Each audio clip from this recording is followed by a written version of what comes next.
خیلی فکر کنم تو سالن مثل ما هستن، نه؟ کیا دیوونه پایتختن؟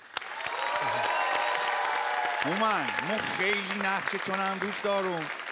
یه جایی یه تیکش هست، یه تیکه ویدیوش هست، هر روز میذارم و اینه نگاه میکنم.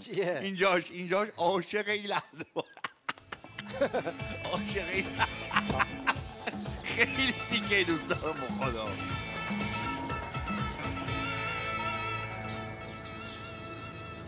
کتک خوردن همو دوست داری؟ خیلی قشنگه.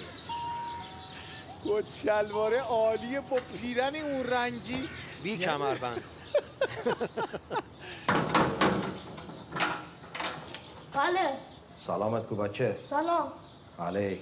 در واکنی لگنه بندازم تو. کلیدو بده من جابجاش میکنم. شما بفرمایید. من امانت دست بچه نمیدم. بچه تو قنداقه، مطل قنداقه. سلام.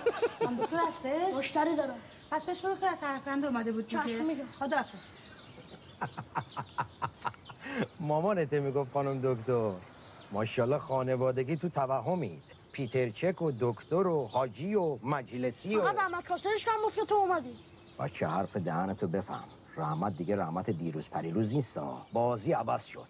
رحمت کاسه‌ای دیسی بشقابی تموم شد. رفت که رفت دیگه. پشت گوشتون رو ببینین رحمت ببینین. اگه حرف تموم شد اینجا ترجمه نکن، مشتری زن میره میاد، درست نیست.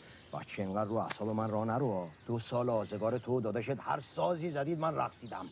مطلق گفتید هیچی نگفتم. حرف خنک زدید جیک نزدم. جلو پا برام گرفتید صدام در نمیاد اون برای نگاه کردم. من الان انبار باروتم. اینقدر دم گوش من فندک نزن.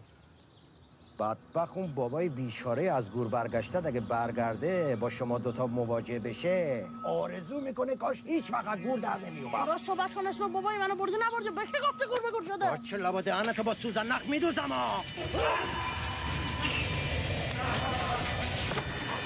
یه سرامی با بزرگتر بشکنم گردن تو اینو صبح میفتی رو بر بشکنم. بدلم زد. بدل نبود، همش خودم بودم. نه بدل زد. فن بدل افتادی روش. من بلد نیستم. من فقط کتک خوردم. من دیوونه لحظه خیلی دوست دارم. خیلی عشق میکنی کتک میخورم. خیلی قشنگ زدت خدایی. بلندت کرد مثل بره بسته زبون زدت زمین. خیلی قشنگ بود خدا. مثل کیسه برنج بلند.